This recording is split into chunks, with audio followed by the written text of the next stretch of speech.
KFI AM 640. You're listening to Later with Mo Kelly. On demand on the iHeartRadio app. Here in Utah, man, a lot of disrespectful talk about your families, your kids. It's just a disrespect to the game, man. I think it's something that needs to be brought up. Beyond the Box Score with Jackie Ray. When it comes to trans women in women's sports, honestly, I've been against it. I have always tried to protect women in women's sports. But I will always go back to, why did people turn us on when Dan Patrick and Keith Olbermann were hosting? And why are they turning us on now? And in my opinion, it is not to hear about Charlottesville. Beyond the Box Score with Jackie Ray. Where sports and society meet. It's Later with Mo Kelly on KFI AM 640, live everywhere on the iHeart app. Mark Ronner with Tiffany Hobbs in for Mo and Tawala. They'll be back tomorrow. Don't worry. Jackie, thanks for the photo finish getting here. Jackie, our regular guest for Beyond the Box Score. What you got tonight, Jackie? So, I cover the WNBA. I've heard of this thing that exists called the WNBA. The Women's National Basketball Association. This is a very interesting time. I think that obviously with the addition of Caitlin Clark, it's kind of shifted the entire narrative around the league. Caitlin Clark is an amazing player, and you cannot take that away from her at all. However, I just need people to know that does not mean that you have to like her. In my personal experience, sometimes those aren't the same thing. Sometimes the athlete is an amazing athlete. The person is a different type of person. Is she a rotten person? I'm not going to say she's a rotten person because I've only interviewed her twice. I'm not a fan of her as a person. I am a huge fan of her as a basketball player. If you guys want to know why I'm not a fan of her as a person. We're the wrong way. I got to find out this. And it's not that she's ever said it. It's just that I've asked her similar questions. Her fan base is very new to the game. They're very new to the WNBA. It's very, very obvious that they don't know anything about the WNBA. And some of them, quite frankly, don't know anything about basketball. They couldn't tell you what a pick and roll was if you had a gun pointed to their head. They couldn't do it. So it's just this bias for Caitlin It's very much Clark. bias, and it's the typical American bias. Okay. If you know what I'm saying. So it's drenched in disdain for a particular group, two particular groups of people that dominate the WNBA. And she's had ample opportunity. In my opinion, if it was me, let me just do that. If it was me and people were being homophobic or racist on my behalf in order to elevate my brand, I would call it out. I feel like you need to get more specific here because I'm kind of picking up on what you're saying. But you picking up on what I'm laying down, Mark? But I need specifics. Like, what are people doing? Because I resemble the remark of people not really understanding everything, but it sounds like a cult of personality a little bit. Yeah, it's a double-edged sword. So they don't understand the game of basketball, which, to be fair, they can learn. But what racist and homophobic stuff are they saying, and who are they saying it to? Well, the league is 70% black. In the same, I don't want to say the same, but roughly the same percentage is part of the LGBTQ community. So you see a lot of when like she'll get a rough charge. She got a rough foul from Diamond DeShields on Friday. And the immediate thing was like, oh, all the black girls in the league just hate this little white girl because she's good. Like, we haven't had Diana Taurasi. Like, we haven't had Sabrina Ionescu. Like, we haven't had Breonna Stewart. Like, get out of here. And people are saying this stuff out loud among other human beings? So, unfortunately, they'll sell podcast mics to anyone. So, yes, people are saying this out loud. X has become a very toxic place. Yeah, so, I wonder why. I wonder if we could trace that back to the source. We let that go. But no, please continue. Please continue. But recently, we have Cheryl Swoops. But again, if you don't know the game of basketball, you don't know that she is a legend, Hall of Famer player. You don't know that. And so she has been far more diplomatic than I am right now in her kind of disdain for Caitlin Clark. She's repeatedly said, I love her game, I love her game, I love her game. I don't love everything that comes along with it. So she made a couple of mistakes on air, and that's the problem. Mo Kelly told me this before. He's like, you and I can make a mistake privately, and then it'll just go away. But if you make a mistake on air, it lives forever.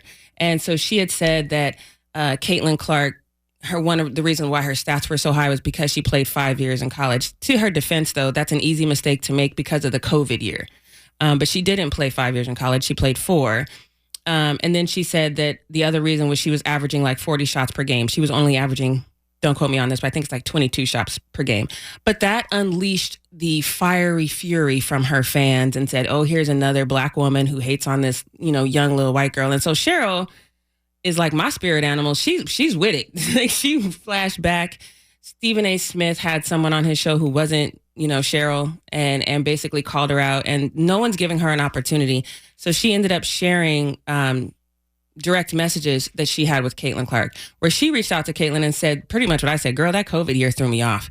And they had a great dialogue. She told Caitlin, she's like, I love your game. I love this and that about you. And they ended that conversation with, I appreciate you. I respect you. Caitlin's been really good about respecting the people who laid the groundwork, before her. But the thing is like, when it comes to these hard fouls, if you don't know the game, you don't know what they did to Candace Parker when she got in the league. You have no idea. Oh, Tell me. Candace Parker basically, I think it was her first game, it wasn't even like, these fouls that are happening on Caitlin Clark are play fouls. They're hard fouls for sure. Some of the flagrants that have been called against the other players, it's deserving of a flagrant, but these are in-game fouls. It's not like they're just bum rushing her. That was not the case with Candace Parker. Candace Parker would be going down the floor and just from the back. They push her down to the ground, step on her when she falls down to the ground. The refs may or may not call. She was basically getting assaulted. So we're talking about slap shot caliber violence here. We're talking about Detroit Piston old school basketball kind of violence. But you know what Candace Parker did? She played through it and she's the GOAT. And so if you don't know the history of the game, Diana Taurasi said this before Caitlin Clark set foot on the court. She said, you're going to get your welcome to the W. This ain't college. We are grown women over here. You're going to earn your stripes. And so that's what's happening right now. But instead of people understanding that, hey, this happens to literally every single rookie. Ask Diana Taurasi about her first year in the season. Ask Angel Reese. Who's been knocked down. Molested. Plenty of times. It's not.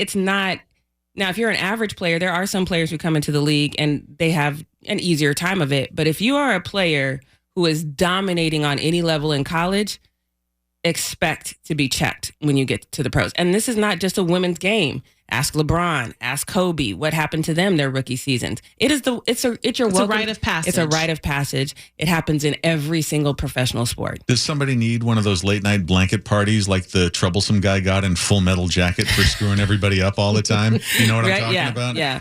I think at the end of the day, the foul, like I said, these are in-play fouls. She's not being assaulted. They're not targeting her per se. They are fouling her hard. And I'm sure there's some intent in that, especially when she's getting most of her fouls that she's getting that are really hard are when the team is losing. So some of these are frustration fouls as well.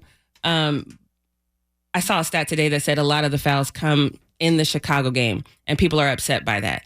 It's supposed to. Well, tell me about fouls in women's basketball, because even though I don't know much about basketball, men's or women's, having taught martial arts for some time, I can tell you that the women I taught were so much more vicious than the men.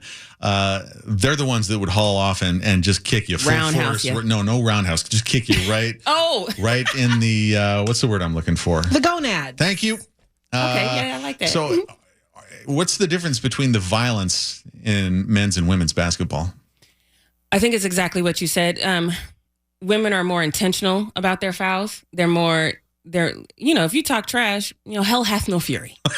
You know what I'm saying? So I think they're more intentional, where in the men's game, it can be incidental and then it's taken personal and then it escalates. And then you have the malice in the palace kind of thing. Things usually escalate with the men, where things I feel are intentional sometimes. So I'm not going to say that these aren't going to be an in-game fouls where people don't have intent, like, okay, you coming up, because that's what I would do. Look, I wanted to be Dennis Rodman when I grew up. So you come up here trying to get this easy 3 on me if you want to. You going to get this hard foul. Okay, well, as a fan of movies like Faster Pussycat, Kill Kill, I think I need to start watching some women's basketball. You're listening to Later with Mo Kelly on demand from KFI AM 640. This is going to be one of those things where I think we are all being manipulated by the Philadelphia Eagles. So if you haven't seen it, this is a diabolically funny story to me. So if you live in Philadelphia, you've probably seen these very well-created ads. It has a cartoon-like picture of Vice President Kamala Harris. She is in a Philadelphia Eagles helmet, and she's holding a football. And then underneath, it says Kamala. And then underneath that, it says the presidential candidate for the Philadelphia Eagles. And then underneath that, it says PhiladelphiaEagles.com/vote. So it's on bus stops, it's on billboards, it's all around Philadelphia. It looks very, very legit. And then when you go to that, go to that link, it takes you right to the Philadelphia Eagles page, and they have a, kind of like LeBron pushes the Get Out and Vote campaign, which he's passed on to NECA from the WNBA, but that Get Out and Vote campaign, it's very similar to that, but it was in the Philadelphia Eagles page. Well, the Eagles have released a statement and said, we did not do that. That is fake. That is fraudulent. Oh, is it now? And the reason why I'm saying lion eyes is because, again, the link didn't take you to some arbitrary page. This link went directly to PhiladelphiaEagles.com/vote. The official Eagles page. Now, so it's the official Eagles page. It's all across the city. So one of two things happened. Either somebody really did want to endorse the vice president and got a little gun shy when they got flashback from it, or there's an employee in there that was berated for their endorsement of it and was like, let me get my payback. I don't know which one it is, but it is definitely one of the two. So we need to decide who's going to prison for this, is what you're saying. Nobody's going to prison. What? Nobody's going to prison, because I think it's the former. I think the Philadelphia Eagles really did in some way think, which is not smart, because outside of the Dallas Cowboys, who can literally do whatever because they're always going to make money, no sports franchise. I am very pro athletes speaking their opinions, letting you know who they individually endorse, but no sports franchise should back any political candidate, because you risk alienating people. Mm-hmm. You should be impartial. You should definitely always be impartial. So while the individual players can do whatever they want, no team should do this. But this is a very charged political season. People are jumping the gun on a lot of things. I think that's what happened. And then when there was because Philadelphia is not the city of brotherly love, contrary to what people think. Right. I was going to ask you, have any of the Eagles players actually spoken out about this? Not that I've seen, but typically in these kinds of situations, they would be advised not to. The team would say, hey, this is going to be our official statement if you are asked, because a lot of them now, because the season starts on Thursday, shout out to the NFL, they're going to be advised to not speak out. They're going to be very well coached in this, so you won't see them speak out. I think the Eagles are playing in Brazil. They got bigger fish to fry, but somebody lying. Mark, now that I've disclosed the information to you and you are not privy to the NFL and clearly not the Philadelphia Eagles and all the problems that come with them, what is your best deduction? Look at what all I have to look forward to. I mean, I'm always of two minds about the people who say shut up and play. My rejoinder is usually, you shut up. We're all taxpayers. We're all citizens. We all have a right to say what we want. But if you say, for instance, are a news anchor, you do have to watch what you say more so that people can consider you at least somewhat objective when you're doing a news story. Mm-hmm. But athletes can say whatever the hell they want. But the way you describe this, it sounds like it's not exactly that. No, by any means. It's not the athlete. It's the team. Yeah, there's no way that an athlete went to the main office. I can promise you my last dollar. There's not a single player with the Philadelphia Eagles who knows how to code well enough to hack the main webpage and create this link. Not a single. I would bet my last dollar that they don't know how to do that. Well, we're also hearing a lot lately about music artists sending out cease and desist to people. Right. In political campaigns for using their songs at rallies. Whatever happened to just getting permission before you do any of that stuff? Happened to permission. Another reason to despise, fear, and do everything possible to hold off AI. Listen, I watched the rest of that Terminator Zero show over the weekend. And if you don't want Judgment Day, you've got to join me and resist the AI takeover, because I see nothing good coming of this whatsoever. Nobody's asking for this. Yeah. This is my rant, and I'm not going to go through the whole thing right now. I like the rant, though, because sidebar, like if you go to YouTube right now and upload, say I create something and it's AI generated and I can upload it to YouTube, all that YouTube asks me to do is be honest about the fact that it's AI generated. Mm-hmm. So then there'll be a little disclaimer on it that says, it's AI generated, it's not a real person. So I could literally create you and then tell YouTube, it's not real. Yeah, you don't want to do that. No, I don't. But here's the fun fact, the thing that I've learned about people. they are headline readers. Nobody's reading the fine print. So whether you disclose that it is AI generated or not, once it's out there, it's out there. But and some of it's so obvious, though. Are they doing things with sports like they're doing with movies, like putting up AI fake trailers for like a 50s CinemaScope X-Men, but with sports? I mean, I could see that happening, especially as we're getting into these commercials and things like that, because it costs money to have athletes fly to one location, especially in the middle of the season, because, they have to create these commercials. Are you ready for some football? That's refilmed every single year. Even though it's the same theme song, it's refilmed, it's resung every single year.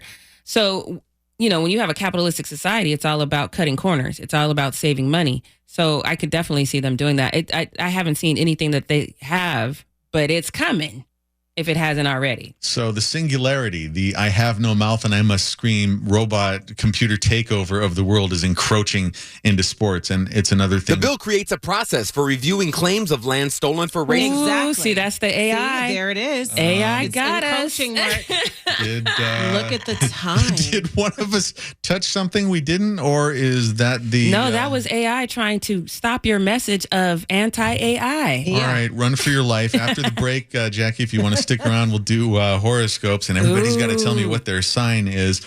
You're listening to Later with Mo Kelly on demand from KFI AM 640. The article that I'm talking about is enigmatically titled, Officials Probe Death of Wells Fargo Employee Found in Her Cubicle 4 days After Last Scanning Into Work. I'm not going to say this is an uplifting story, but it's an odd one. A 60-year-old Arizona Wells Fargo employee scanned into her office on a Friday on what appeared to be an ordinary workday. Then, 4 days later, she was found dead in her cubicle. Now, this isn't something to mock, and I think it's important that we show a bit of sensitivity. This is a person with a family. Denise Prudhomme, 60, was found dead August 20th in her office in Tempe. Police said she had last scanned into the building at 7 a.m. on the 16th of Friday. No further scan in or out. Tempe police responded to the Wells Fargo office after on-site security called about an employee they believe to be dead. How do you believe that someone is dead? That's just, I wonder. I think they don't need to hedge their bets if the police go in and they find somebody and they're it's either not breathing and they're cold. And I don't know if you have been around dead people, but it's rather unmistakable. I have. And that's why continue, Mark. I'm sorry. This is a very concerning story. The cause of death is pending determination by the Maricopa County Medical Examiner. Cops said the preliminary investigation showed no obvious signs of foul play. That is some Office Space type stuff. Remember the guy who kept on getting moved to a different stapler. Milton. In Milton, he had the red stapler, and finally they move him to the basement, and nobody even remembers that he's still there for the longest time. We need to get to the bottom of this. But over and above all that, I'll tell you this. I tried to open an account at Wells Fargo recently about 4 or 5 times because I did some freelance work for a video game company in Europe, and the 2 credit unions I belong to can't do international money transfers. And so for some reason I decided, well, Wells Fargo, it's right near me. There's some near here. 5 times. Where was this woman then? I could have used somebody with that kind of dedication, because every single time I went into Wells Fargo, they were like, I'm sorry, nobody can help you right now. Would you like to make an appointment? I'm like, no, I would not like to make an appointment. In the year of our Lord 2024, you can't walk into a bank and open an account now. I could have used this woman, Denise Prudhomme.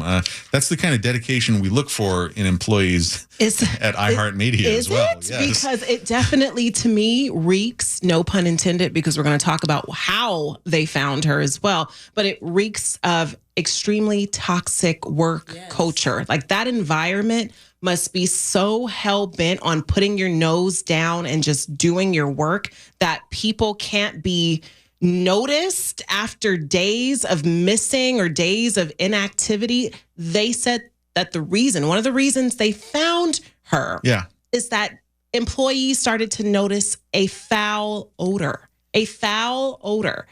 So what are they microwaving at lunch where this somehow went unchecked for 4 days. What's happening in this space? Yeah, and let me just say, if you work in a corporate office like we do, you never want to have to wonder, did somebody heat up their fish in the microwave, or is there a corpse? Or is that a dead body? That's unacceptable. It's not clear how she'd gone unnoticed for so long. The NBC affiliate there reported she worked in a cubicle on the 3rd floor away from the main aisle.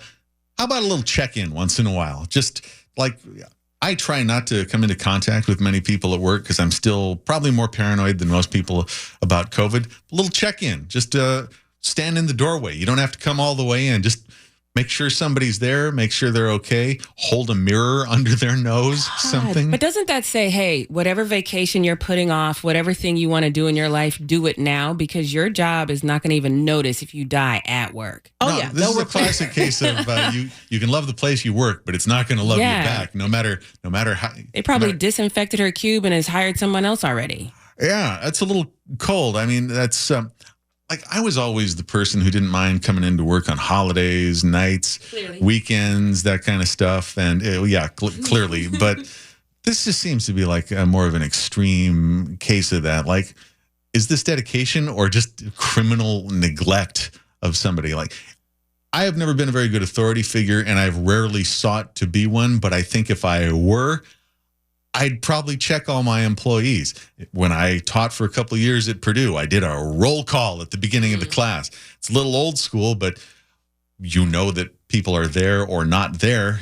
You think about it, Mark, here at the iHeart offices, if you walk down the hallways here, there are rooms and rooms and rooms and rows of offices. This floor, every other floor. How many people are in those rooms and you don't ever speak to them? You just walk by, whether it's your own floor or another floor. And how often does this sort of neglect happen when it comes to being, interacting with your colleagues or your superiors, interacting with their employees? For this sort of thing to happen, it must have been common, where that people are just so sequestered that for 4 days. And they said employees thought it was something to do with the faulty plumbing.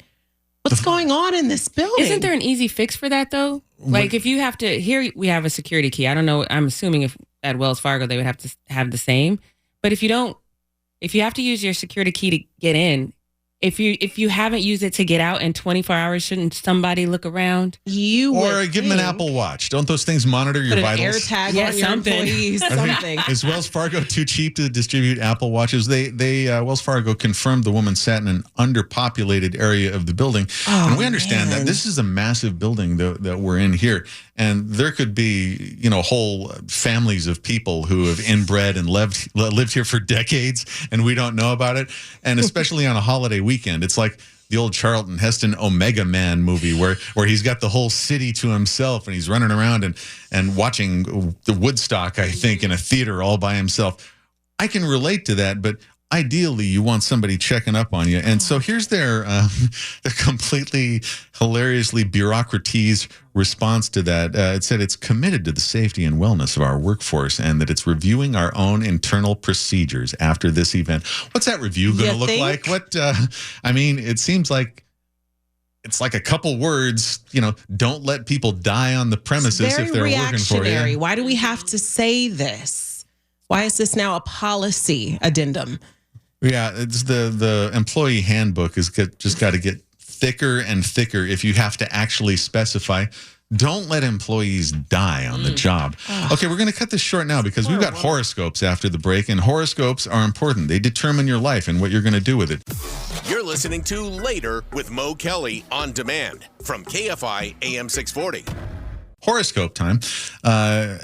According to this authoritative horoscope that we got from an authoritative source, after a very slow August, September will be like we're strapping into a slingshot and hurtling forth. As each day passes, it feels as if there's an electrical crackle in the air, as if we're walking toward a thunderstorm. I do not want that.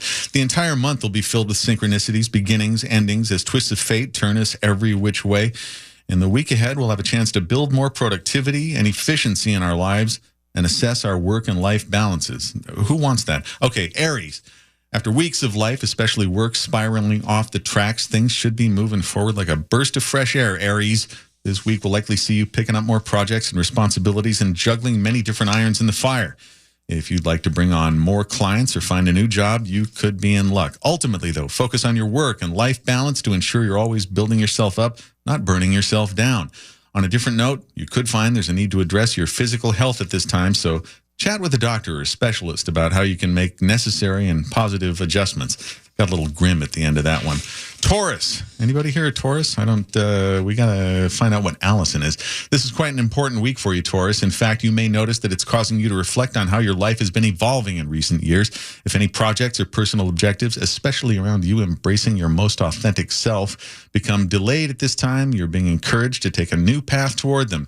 Yet, this week is also one of the most important of 2024 when it comes to your passions and love life. Singles must mix and mingle. Perhaps on a cruise ship, you may find someone who captivates your attention and ignites your desire. If coupled up, plan something extra special to grow closer than ever before. Gemini, this is me. Oh, let's hear this. The week ahead is encouraging change for you, Gemini, and you're going to be reflecting on where you've previously been. A nostalgic and reflective mood could be upon you, but luckily you should be able to take the wisdom of the past to integrate it into your next journeys. That was meaningless, but I'm going to keep going. A fresh start around home, family, or your domestic life could also present itself. What they're saying is I'm going to get thrown out. For instance, some of you may move, redecorate, or renovate. Others could see someone who lives with you, a family member or roommate, move in or out. Yeah, it's over. I'm getting thrown out. If for some reason one of your kindred is in need of attention, be sure to step up. Cancer. Foosh, is that you? Yes, sir. Life is moving forward once again, Foosh Cancer, and you're brimming with ideas and exciting plans. The week ahead is highlighting your intellect and ability to learn and speak up for yourself and your opinions. Actually, we could stand with less of that. Some of you could find that you're engaged in new communications-related endeavors. You do work in radio or negotiating an important contract. On another note, travel could be on the docket too as you visit nearby destinations or find that you're required to be on the move more than usual in the weeks to come. You're going back to the driving job, Foosh. I'm sorry to tell you. If you do so, you could meet wonderful people and find that the pace of life is bringing you more joy. More joy with Uber, Foosh. That's in your future. Leo, a shift in your career could be upon you this week. So pay attention to any subtle news that pops up. On one hand, this could be that a project or ambitions being delayed or instead a revelation that you need to take a new path to climb the ladder. In other news, the week ahead could also open doorways to making more money, such as a side hustle, raise, new client, fresh job offer. Don't just sit back and wait for it, though. Get out there, think green, and make that money however you can. Virgo, it's birthday season, and you're likely wondering what it is that you want to build toward in the year to come, Virgo. The week ahead's especially important in setting up the patterns you'll experience in the year ahead, but also what comes to culmination near next March. That's a long time to wait. With the universe opening many doors for you, you must be assertive and use your time and energy strategically to lay new seeds personally and professionally. This new seeds thing is a little too objective or suggestive for me. It's making me uncomfortable. Show the universe your intention. Don't just sit back wishing your desires into existence, you piece of crap. I added the last part. A whole new chapter in your life is nearly upon you. It's time to step up. Okay, Libra. While you'll be feeling especially hedonistic and radiant this month, you'll also suddenly feel the urge to relax and lie low, Libra. The week ahead could be the one where you realize it's best to reflect on exactly where you've been in the past year and what you want to build toward once your birthday season arrives. Consider the patterns you exist within on a daily, weekly, and monthly basis, and if they're building you up or breaking you down. The key to getting everything that you want out of life is to focus on knowing when to wait and when to strike. What, is this for snakes or people? If anything's weighing you down, use this time to release it. Yeah, that sounds a little weird too. Scorpio, Eileen and Jackie?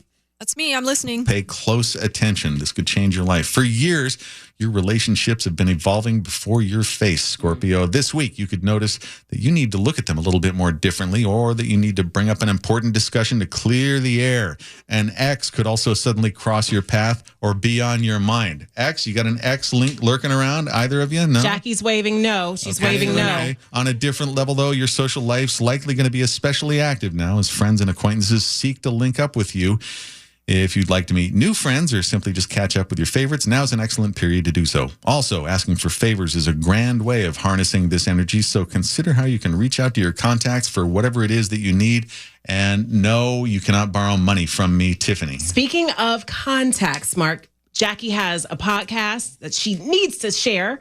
I do. It's called The Jackie Ray Show. You can hear it everywhere, including here on the iHeartRadio app. I've had some cool interviews coming up. I have the owners of the Watch Me Sports Bar in Long Beach, which is super cool. It's the women-focused bar. And then there's a gentleman that we're talking about discrimination within the city of Long Beach. So that's going to be spicy. But you have just now fulfilled your horoscope by saying that right there. But not the X thing. Not the X thing. No, not the X thing. If you don't want to talk about the X thing, you don't have to. So Sagittarius, Capricorn, Aquarius, Pisces left.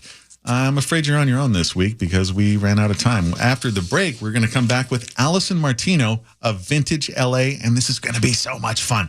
Mark Bronner, Tiffany Hobbs, Jackie Ray on KFI AM 640 live everywhere on your iHeartRadio app. You've been listening to Later with Mo Kelly. You can always hear us live on KFI AM 640, 7 p.m. to 10 p.m. every Monday through Friday, and anytime on demand on the iHeartRadio app.